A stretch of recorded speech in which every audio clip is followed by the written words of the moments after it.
You Watchers and the Holy Ones by Rafael F. Ramos. Read by Rafael F. Ramos. Chapter 5. Darkness Visible. Ed breathed hard, his back pressed against a graffitied glass wall. Crouched like he was, Zoe was stifling a coughing fit brought on by the acrid smoke of burning gasoline and tear gas, which was getting thicker and thicker the closer she and Ed got to the city center, where the tallest skyscraper stood, undamaged, pristine. Fucking hell, your brother isn't making it easy, is he? Zoe was too busy trying not to cough and retch to swear back, but she moved enough to make him recoil from her an inch or two. When they had crossed the bridge entering the city, a bombed-out shell of a car that was still on fire met them. Hearing automatic gunfire only 2 blocks away from their initial position, Ed and Zoe ran for the nearest cover, which was difficult as most of the buildings were made of glass and metal. Fortunately, older buildings and parking garages were solidly encased in cement, although those places could only be reached via a crazy quilt maze of blast walls, roadblocks, and opposing gangs of armed people. Most of those armed people, to Zoe's dismay, were only children, young men in battered civilian survival gear, barely into their teens. Unlike the people of the river, the shantytown, and the club, they seemed to recognize Ed and Zoe as intruders and coldly decide to shoot rather than assess who they were. The gang warfare was bad enough, but then an official-looking occupying force, uniformed soldiers or perhaps riot police encased in helmet to boot in red and black body armor, were engaging those armed gangs, but also decided to shoot rather than assess who Zoe and Ed were. While Zoe had never experienced a hot battle zone, Ed had, but neither had experienced suicide bombers until they saw a Brown detonate his vest before a roadblock of Reds could get him. Zoe had to bite hard on her lip until it bled, just to stop the scream that would alert the gangs and soldiers to their position, huddled behind the low, shot-through walls of a parking garage. Ed had winced, the image of the boy's body shredded by the explosion seared into his memory, which got jumbled with the foreign memories of a handful of past human hosts who had also seen warfare, either as forced combatant or horrified witness, as well as his ancient memories of mangled angels in the first war of wars. Your brother ever served in the military? He had asked then. I don't know, was Zoe's shaky reply. Well, he either did, or he saw far too much war on terror news footage and has one hell of an imagination. He had checked the overcast sky. At least there's no air support, and we have some cover of darkness with this dawn-dusk light. Let's check for an underground. After seeing the 4th barricaded entrance and getting heavy gunfire as they tried to check the 5th, Ed and Zoe gave up trying to travel via the city's underground tunnels. Like rats or cockroaches, they scurried, hid, and ran from one spot to another, keeping their eyes out for hostiles as they meandered towards the city center. Pausing at that blast wall, just 1 block from their main target, Zoe finally caught her breath, her lungs still burning as she rubbed her mouth on her now grubby shirt sleeves. She had no idea how much time had passed since her arrival at the forest, as if time had any meaning in the surreal mental geography of Jamie's brain. She didn't feel sleepy, thirsty, or hungry, but she did feel pain. Ed? What happens if I get seriously hurt in here? What? He frowned at the question as if it were a bothersome and distracting mosquito. What happens if I get mortally wounded? If I die in here, do I die, period? He chewed his lip before answering. I don't know, so don't. But Ed put a silencing finger to his lips, and they heard a patrol slowly but efficiently move past above them. Once he was certain they were out of the line of sight, he made a now familiar motion with his hand. Run. They ran. Over rubble-strewn streets, car and trash bins on fire, the sound of the patrol suddenly realizing something was going on as laser sights started roving towards them. Zoe and Ed sprinted their last length, seeing nothing but the glass doors of the skyscraper behind a bombed-out blast wall and trampled razor wire. Too easy, Ed thought fleetingly until he saw a small form uncurl from that broken blast wall, a little boy wearing a too bulky jacket with dead eyes. In the space that it took for the bomb to activate and a sniper bullet to try to stop the activation, Ed grabbed Zoe and flew over the beginning bubble of the explosion, crashing through the skyscraper's door in a shower of broken glass, twisted metal, and concrete. Zoe lay in a dark, painful space, barely able to breathe, until she felt shaky arms release her and what felt like a thick quilt lift away. Rolling out, her arms cut by the broken glass, she sat up blearily and then stared at Ed. Ed was on his knees, his arms clutching his sides, his brown wings shredded, bloody, and collapsed behind him as he retched dry heaves, his eyes streaming. Ed, she started towards him. Don't touch me. He flung out an arm, palm facing out in the universal sign. Stop. Just wait, he gasped. Zoe sat and watched amazed. His wings healed first, the blood ceasing its flow, the angry wound sealing up, the flight feathers regrowing and lying flat and whole against the wings. Then they shimmered away as the rest of Ed's wounds sealed up, leaving brightly silvery scars on his still grubby skin and unseen healing underneath the skin and sinews. When his breathing became less labored and even in its cadence, he straightened up, his spine and neck audibly cracking as he stood up, wincing a bit as he walked. God almighty, Zoe murmured softly. Maybe. Certainly wasn't me. What? No, I know. You were swearing. It also happens to be appropriate. He looked her over. Any wounds? What? I?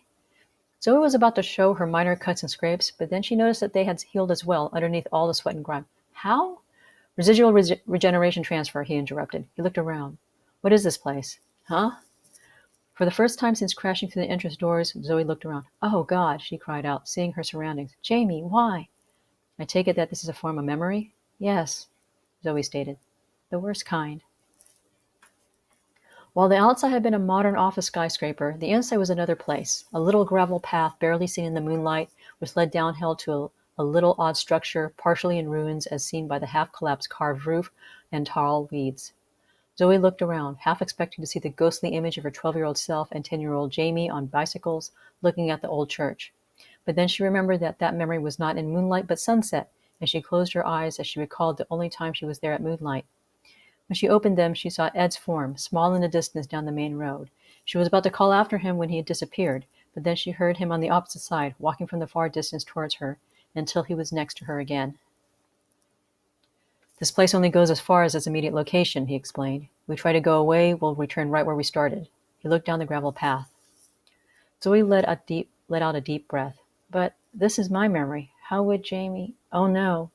She started running down the hill towards the little deserted Kwanzaa hut below. Oh, God, please, she thought. Oh, please, don't let it be what I think this is. She only stopped running when she realized she was sliding on something slick and oily and black. Following the flowing stream of oil, she saw the source of it. The whole ruined church was covered in it, and it oozed the black liquid like a wound in the earth oozing black blood.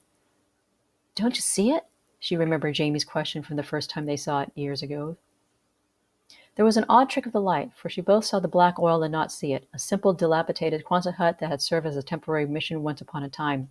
But she started to see the dark ooze, almost willing the darkness to be made visible because it wasn't a simple, harmless ruin, just as the priest who took away her childhood wasn't a simple, harmless man. Jamie, she called out. But the black ooze shut out her voice. She tried to open the door to the building, but the ooze made her hands and the door slick. It was impossible to gain a sure hold on anything. Panicked, she ran along the perimeter of the ruin, looking for a broken window or a weak spot where everything was encased in darkness, except for one shattered window, where she found a 10-year-old Jamie, his face twisted in agony, staring through the window. Is this your brother? Ed asked quietly. He stood behind Jamie. Yes, thank God. Ed looked at her in surprise. You're relieved?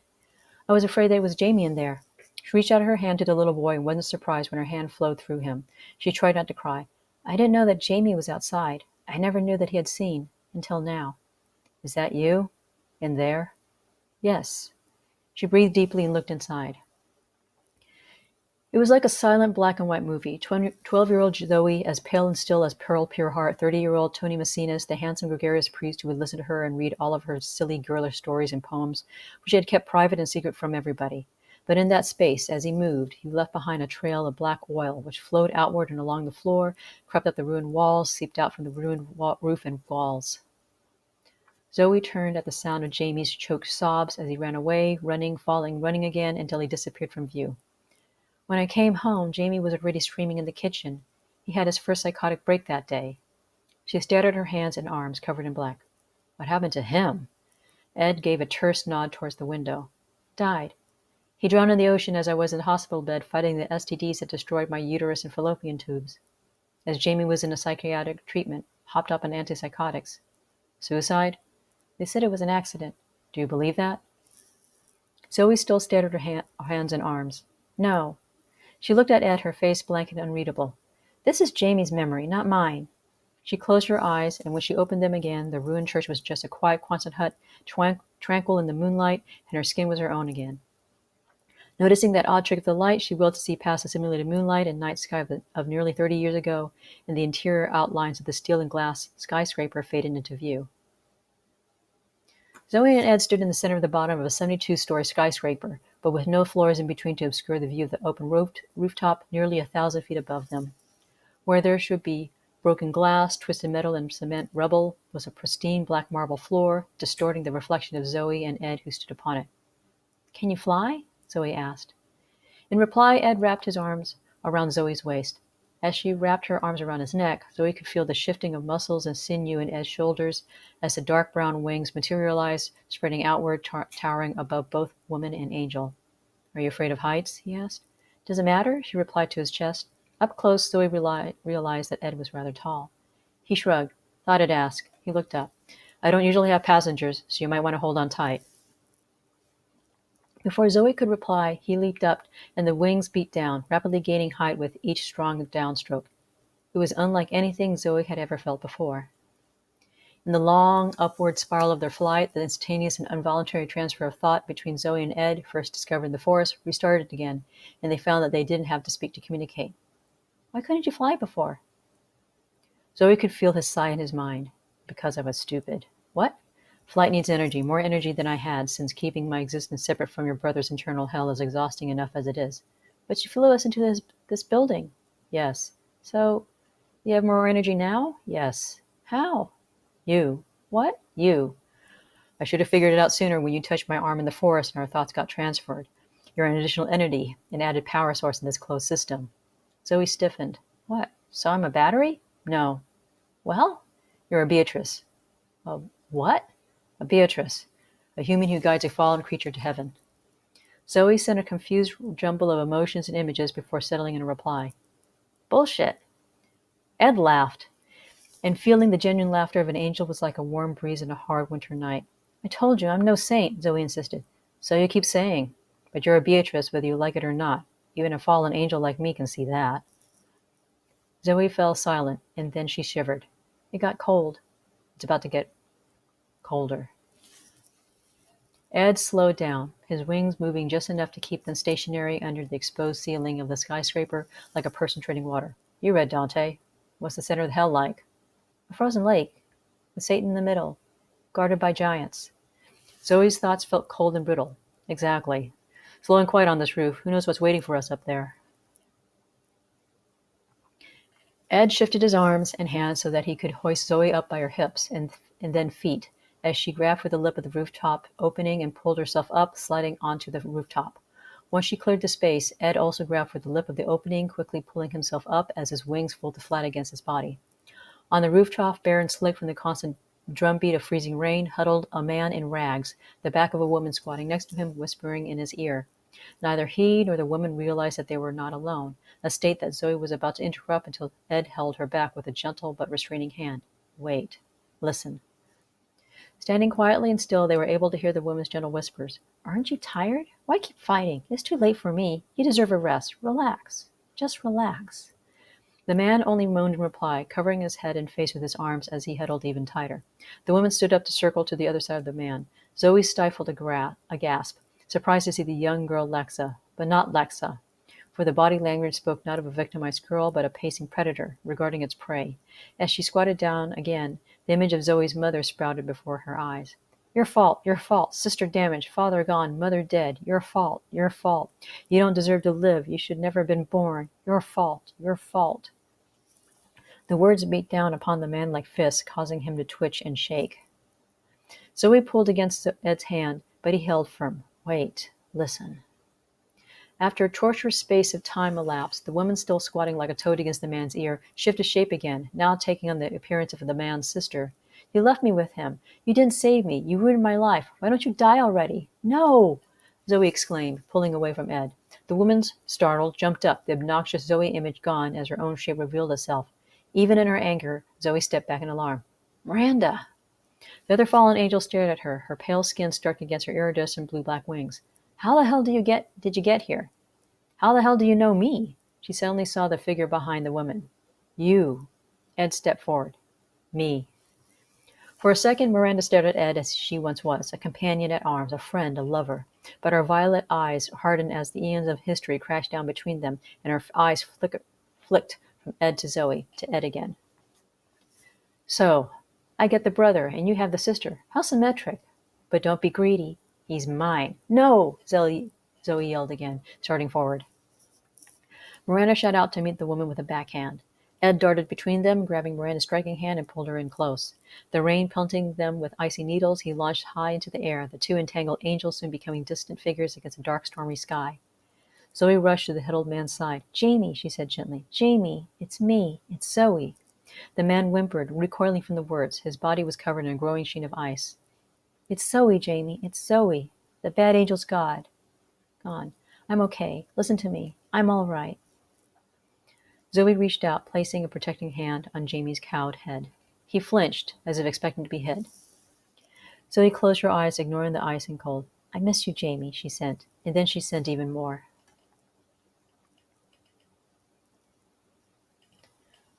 Zoe was sitting in the very back of the church, her head cowed as she heard and felt the parishioners move to the front of the altar to take the communion bread and wine. For many Sundays she wasn't one of them, not since the death of her mother, not since the 2-year search for her brother led to nothing. She wasn't even sure why she was here. The church she attended every Sunday was distinctly modern. High ceilings with stained glass and the clear-story windows, cushiony seats and kneelers, echoing gray wall-to-wall tiling, and air conditioning that worked so well that it was a shock when parishioners left the refrigerated inside for the hot, humid early summer outside. It was a place where the sacristy's doors always seemed to be half open with the hustle and bustle of harried altar boys and Eucharistic ministers, marching back and forth for candles or spare host or more wine to set up the altar, while the ragtag choir and band quietly rehearsed their kumbaya-type liturgical music, which the youngest priest, Father Gary, preferred as it fit his pop-culture-laced trendy homilies. She missed the old church that used to be there, a tiny white steeple basilica type with a choir loft overhead, the hymn singer's music floating out like music from invisible spirits.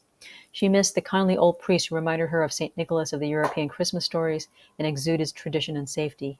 But like most things in the modern world, the small and personal seemed to give way to excess and supersizing, even in places of worship that felt less and less sacred with every passing year. But it wasn't the style of worship that kept her from taking part in communion Sunday after Sunday. A soft, dry hand touched her arm, and she looked up. A little wizened nun smiled back at her over half-moon glasses, her dark face framed by her white and blue habit. "Be not afraid," she said in a soft oboe voice. "It's easier to say than to do." Her smile widened, her eyes disappearing in a constellation of soft wrinkles. "But try. Be not afraid to forgive. And live."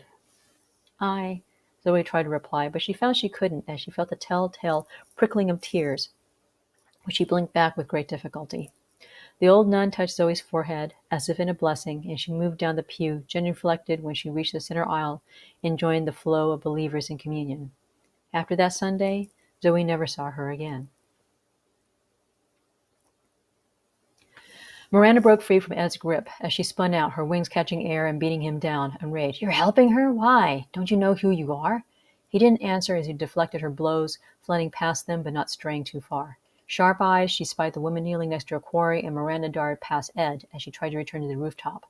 Ed interrupted her, and again they were fighting in close quarters, Miranda trying to beat him back, Ed trying to deflect yet restrain her. "You think this will put you all right with God?" she spat out. "You know the game rules. A fallen angel is forever." "I know. So why are you aiding this human?" Her eyes widened. "Is she your pet?" She sneered. "Miranda, you can say my name, but you have no claim on me." She again tried to make a break from this useless sparring, but he again blocked her way. "I have nothing. I own nothing. I am nothing. Do you know what happened after that goddamn reboot? Have you ever seen a woman and a baby starve to death?" Then, involuntarily, she sent before she could stop herself with a ragged cry. "No!" Ed received as a struck by a tidal wave. He stared at her. "I'm sorry." She shook in fear and rage before sneering again. "I don't need your pity." She flew above him and hovered, her darkly beautiful wings undulating at their maximum wingspan. An officer in God's army reduced to being Lightbearer's lackey, and for what? Loving a human being. Safer to hate them. Safer, but not better. He flew up so he could see her eye to eye, even as the icy rain obscured his vision. "Ah, so you do love this woman, eh?" She laughed with no humor. "I don't know." Ed paused. "But I will always love you, Miranda." She screamed as she dove into him, wanting to knock him out of the sky. He slipped past just enough to avoid full impact, but he held her in a tight grapple as they tumbled head over foot across the sky. She broke free, circled around, and dive-bombed again.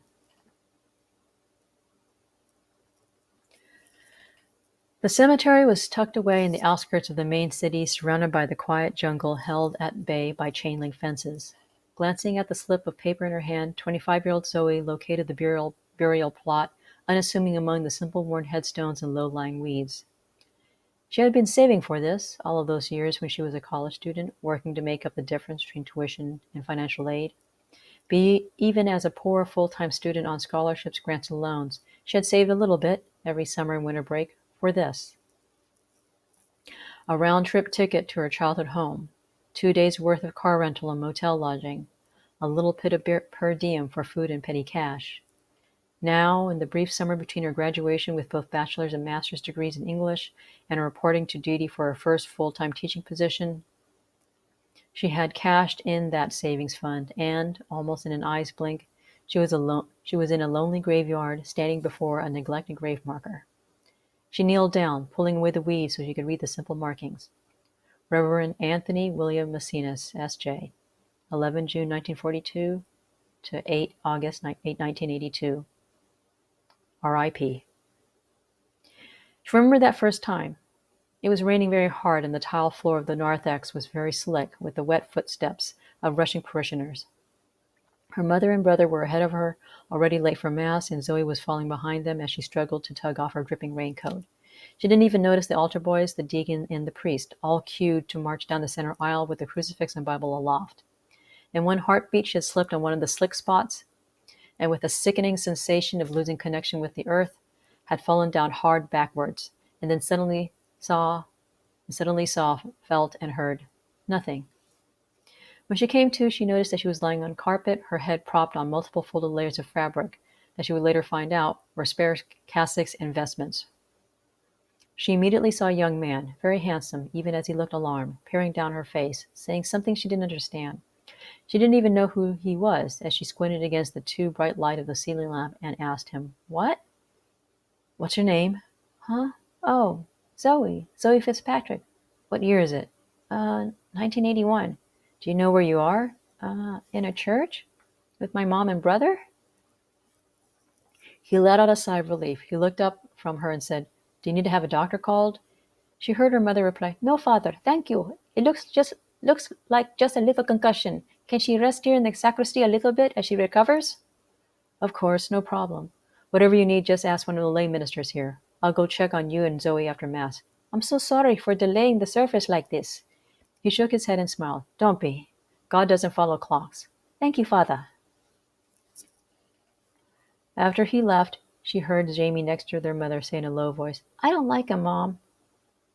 "Jamie, he's all golden and bright on the outside, but something's weird and shifty underneath. Jamie, you need to give people a chance before you judge them like that, especially a priest who's being helpful. Zoe could have been seriously hurt. For the sake of your sister, at least, please?" She heard Jamie sigh. "Okay, Mom." That was the first time Zoe was aware of Father Tony Messinas, and he became aware of her. Jamie, of course, was right, but, as she realized with every passing year, so was her mother. She exhaled deeply, only realizing then that she had been holding her breath. Without anger, she laid the slip of paper on top of the grave marker and then placed a rock that she had found where the ruined church used to be, on top of the paper. Zoe didn't need to read what was on the paper. She had long memorized it once she had read it in a college freshman class. "Good night. Insured release, imperishable peace, have these for yours, while sea abides, and land and earth's foundations stand, and human endures. When earth's foundations flee, nor sky nor land nor sea at all is found, content you, let them burn. It is not your concern. Sleep on, sleep sound." "Goodbye," she whispered. Then she stood up and walked away. "Zoe?" The voice was faint and far away, an echo of an echo. "Yes, Jamie, it's me. It's Zoe. Seriously? Have I ever lied to you?" A long pause, and then, "All right." Zoe opened her eyes at the sound of Jamie's voice, weaker and huskier than the younger Jamie, but undeniably still him. Her blue eyes met her brother's dark eyes, anguished and full of tears. "Zoe, I'm so sorry. Zoe," he cried out. "I should have been braver." "Shh, Jamie." She cradled her little brother's head in her arms. "You're the bravest man I know." "No!" The enraged scream filled the sky as Miranda felt the icy rain turn warm and gentle, as she spied below the sister holding tightly the man whom she had been needling and seducing and tempting for years, caged by his stubborn refusal. Her rage sent her wings aflame, and she propelled this fiery blast with one massive wing beat towards the rooftop below. Ed intercepted the blast, his wings outstretched their fullest span, like a kingfisher in the sun, catching fire. "You can let go, Jamie," Zoe said, her voice breaking as her warm tears mingled with her brother's. "Battle's over. We've won. I'm happy, really I am. And I found you. I found you. You're home. So it's okay to let go, Jamie." She hugged him tightly. "Let go, Jamie." "This is for you, Zoe. When Mom and Dad first moved to Guam, do you remember that typhoon that hit the island right after they unpacked everything, which wasn't much? We helped Mom and Dad tape up the windows, still dusty from disuse, and then watched them nail cheap plywood boards over them as protection against the looming gale force winds. The neighbors were doing exactly the same thing. Remember that? Taping up those windows so that any shattered glass stayed in the frame, nailing those boards against the windows. Everyone's battery-operated radios seemed to be tuned to the same station, with the weatherman announcing, "The front end of the storm will make landfall in 1 hour. Make sure your preparations are done before then. Tape and board up your windows and doors. Make sure you have plenty of flashlight, matches, candles, and emergency supplies of food, water, blankets, and medication." All in unison, all together, all getting ready to hunker down and bear through the storm. You thought it was so creepy and so scary, even though you didn't say anything. Mom even filled out the bathtub with water just in case there wasn't any water after the storm, and you thought that was so creepy too, having this tub filled with water just sitting there. When we had to go to the bathroom under candlelight because the electricity had gone out, I tried not to look at the bathtub because I was scared too. Funny to think of that now. Even before nightfall, we saw the change in the weather, the unearthly, stagnant, moist heat just before the storm, the high climbing clouds boiling upwards in the far horizons and boiling and rolling forward like a fast-moving high tide, and then a cold wind beginning like the storm's messenger announcing its arrival. Even though Mom and Dad said we could sleep with them for the night, you said no because you were a big girl, and I said no because I didn't want to look like a baby too. But I couldn't sleep because I kept staring out of the tiny sliver of the bedroom window, which was still exposed to the curtains, the tape, and the bit of board that for some reason didn't cover the window all the way. I saw the rain pounding the window as if someone were throwing rocks against the house. I saw the tall coconut tree in our front yard bend down nearly in half, the palm fronds whipped by the wind, which howled throughout the house like a mad ghost. As the night grew darker, I saw the tree fronds turn into a dark witch, flying against the wind so she always remained in my sight, her black hair streaming behind her in net-like strips. The howling ghost became the witch's howl, crying out for blood, and I remember feeling helpless as I lay there in my big boy bed, trying to be brave. And then I heard you, not out loud but in my head, as clearly as if you were right next to me, praying to God for strength to protect you from that witch who was calling our names in the wind, because there was nothing you could do but endure her. I heard you, and that's why I left my big boy bed, padded over to your bedroom, and asked if I could sleep with you that night. I was scared too, but your prayer made me brave for your sake. I didn't want to make you feel foolish for fearing such things as witches, especially in the calm light of morning after a typhoon has passed. That's why I said the reason why I went over to you was that I was too scared to sleep alone. I was scared, but your fear scared me even more, Zoe. And both of us, holding each other as we tried to sleep, gave us just enough strength to endure that night of witches and ghosts. If I'm the bravest man you know, it's because of you. He reached up with a withered old hand and touched her forehead as if in a blessing. I love you, Zoe. Zoe laughed into her tears as she nuzzled her forehead closer, trying to commit her brother's touch to her memory, so that she would never forget. I love you too, Jamie. He smiled. I'll tell Mom you said hi. And then the world exploded.